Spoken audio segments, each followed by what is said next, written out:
How's it going, everyone? My name is Jonathan, one of the owners of J&J Lawn Care, and I kind of want to just come on here and tell you guys my story. I'm 19 years old, and I was born in one of the wealthiest towns in the country. I'm from Greenwich, Connecticut. I believe it's the seventh wealthiest town in the country. And you guys are probably wondering, why in the world am I saying this? What's the point of that? And I'll get into that, and you guys will figure out why I am saying that. So, I'm 19 years old. I run a landscaping business. We got 2 crews, 2 trucks currently, 5 full-time employees, around 80 accounts, full maintenance accounts. So we're doing pretty well right now. We obviously plan to do a lot more in the future, but we're just getting started. We're young, so I'm in no sort of rush right now. I'm just trying to build a good reputation for my name and my company. But let's get into a little bit about how I started in this landscaping business. So when I was probably about, I want to say 7, 8 years old, I was doing lemonade stands, hustling to make some spending money, just because my parents were middle class. We even though we live in a wealthy town, we were middle class. My parents weren't making a whole lot of money. I lived a very good life, but I wasn't able to have a lot of the things that a lot of kids around me had. For instance, after school, when some parents would give their kids $10 to go buy food, I didn't have that. My parents would maybe give me a few dollars to go get a slice of pizza. So that's why I had to work in order to get spending money. So that's kind of why I started with the lemonade stands. And then I started actually collecting bottles across town in the middle of the nights. So probably around 10 o'clock, when everyone was asleep, I would ride my bike around, go by all the parks in my area, and I would collect the bottles. And I would go down into the other town, Stamford, which is next to Greenwich, to turn in my bottles, just because Greenwich didn't have any sort of bottle collection. People didn't do that stuff. It was unheard of in Greenwich to be recycling your bottles for money. Like, seriously. It's a very common thing all over the country, but people didn't do that in my town, and I needed a way to make some spending money. So that's what I did. I think the main and you guys are probably wondering, why were you doing this at 8, 10 years old? Well, I think the main reason was I grew up hearing a lot of arguments between my parents about money issues. So that kind of just all stuck with me, stuck in my head. I knew we were doing fine, but I definitely do remember there were tough times and stuff. And when you're living in such a wealthy area, you have a lot of expenses. Living expenses are extremely expensive. So yeah, you might be making this amount of money, but most of that's going to being able to afford to live in this town. And that's just the situation my family was in. So I think that kind of just instilled this just work motivation, I guess, in me at a very, very young age. Like, I kid you not, I was probably collecting cans for probably like 20 hours every single week when I was 10 years old on my bicycle. Big old trash bag full of cans. I ended up making a little cart to put my cans in. So I was doing everything: lemonade stands, collecting cans, doing all that just to save up some money. And I mean, I made decent money. I had a decent amount of money saved up by the time I was 12 years old. And that's when I decided, hey, Jonathan, I need to go get a job. That's what I told myself. And I go into town looking for jobs, but no one would hire a 12-year-old. And I was so confused at the time why no one would hire someone who wants to work. So that's when I decided to get my dad's push mower out of the garage and go around my neighborhood, knocking on doors, seeing if anyone wanted their lawn mowed. And I kid you not, I probably went around to, I don't know, 40 houses. Not a single person wanted me to, a 12-year-old to mow their lawn. So it was definitely really rough in the beginning, but I continued practicing and doing all the landscaping on my own personal property. So that summer I gained a lot of experience just like perfecting my own lawn. And then finally I get a call from someone who is like 15 minutes away from where I lived in Greenwich, and I kid you not, that was one of the best days of my life. It was a $20 mow, and I had to get my mower there. So me and my dad built a little wooden cart to attach to my bicycle so I could put my mower and my little blower and stuff on that bicycle, and I would ride that bike with the little push mower and everything to this first house. And I ended up doing probably like 8 houses that summer on my bicycle, and that was rough. It was rough riding a bicycle, pulling your mower and stuff up big hills and stuff. I literally remember some days I was like in tears riding up these hills because of how hot it was in the middle of the summer, and how painful it was before I even started the mowing. So I was doing that for a few years, honestly, until I got my driver's license. But I feel like that was kind of the biggest, that was just some serious stuff. And like none of my friends were like, what in the world are you doing, Jonathan, doing this, mowing lawns and riding your bike across town? And at that time I couldn't really explain to them why I was doing it, because I guess you could say I wasn't comfortable telling them, hey, my parents just don't got the money your parents got.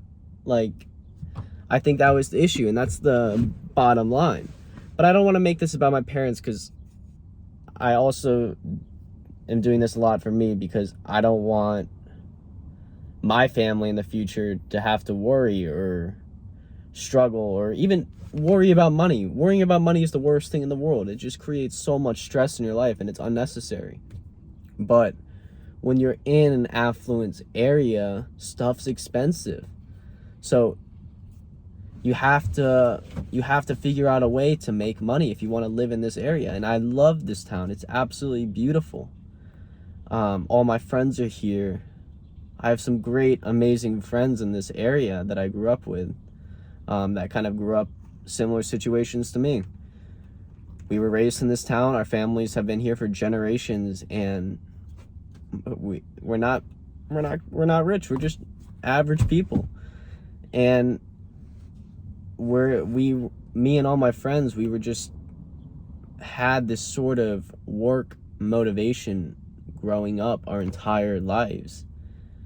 And that's kind of when I just decided, like, hey, I think I'm gonna do this shit full time. That's what I told myself. I probably told myself that when I was 15, and I just said that. I had no clue. And again, I had no clue where things were gonna go at all. I had no sort of plans. I just knew I wanted to make some money, start saving up money. So that's basically what I did from ages 8 to 14. I hustled. Cans, lemonade stands, mowing lawns, doing whatever I could to save up money. And those were probably the hardest and toughest years of my life, before business kind of got legit and serious. So we'll go into that a little bit. Senior year of high school is when the landscaping business really picked up. Stuff started becoming a lot more legit. We had like probably 30 clients. I was doing all the jobs I dreamed of, mulch jobs, pruning all the shrubs. That's what I dreamed of, honestly. Like, I never thought I would be doing that stuff for these huge houses in my area. Never in my life. So that's when I ran into the issue with, what am I going to do when I go to college and I can't do this anymore? Because going to college was something I wanted to do. I wanted to get a degree. I want a backup plan. I'm the type of person who needs a backup plan for everything. So I want a backup plan in case this landscaping business doesn't work out. So I was faced with one of the most difficult things. What do I do? I love landscaping with a passion, but I need to go to college. So that's when I met my business partner currently today, Rudy, another friend of mine who went to the same high school as me. He worked with me off and on a few years prior to that, and he was honestly one of the only people I knew who had the same mindset as me. Didn't come from a wealthy family. He wanted to straight up grind and hustle and build a name for himself and make money. And that's what I wanted to do too. And a lot of people take it for granted when they say, oh, someone has a hustler mindset. But I'm telling you, me and my business partner, it's something different. Like we're on another level. Like we're locked in. We wanted to do this shit. So that's when I started training him to learn how to run a business, since he was only working with me at the time. And then that's when we decided to go into a partnership, because he would be here in Connecticut when I'm away, and then I would be doing the invoicing, quotes, all the behind the scenes stuff, communicating with clients, all of that. And let me tell you, freshman year of college, that was the most stressful year of my life. So much stuff. Sorry, it's getting hot. So much stuff went wrong, but I'm thankful for everything that we went through. I'll get into the details and stuff in further videos, but there were issues with quality of work, doing stuff the way I wanted it to be done. And I'm not blaming my business partner at all. He was way newer to the landscaping industry than I was. I've been doing this stuff my entire life. I've been studying and grinding landscaping. So it was really difficult, but we kept working through it. Countless hours every single night on FaceTime, on calls, talking about what went wrong, how we're going to improve. And stuff got better. Stuff definitely got better. And I kid you not, without him, this business would not even be around at all. Because not only did he solve the issue of me going to college and being able to run the business, but he added so much value to our company. He had connections with workers.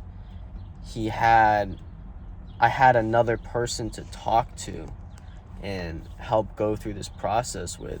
My family doesn't know anything about landscaping. My dad doesn't have connections in the landscaping industry. So having another person to talk to that has the same goals as you in mind is so crucial for a business partner. Without a doubt, it is extremely crucial. So that's kind of a brief story on how we got started, how I got started, a little bit about how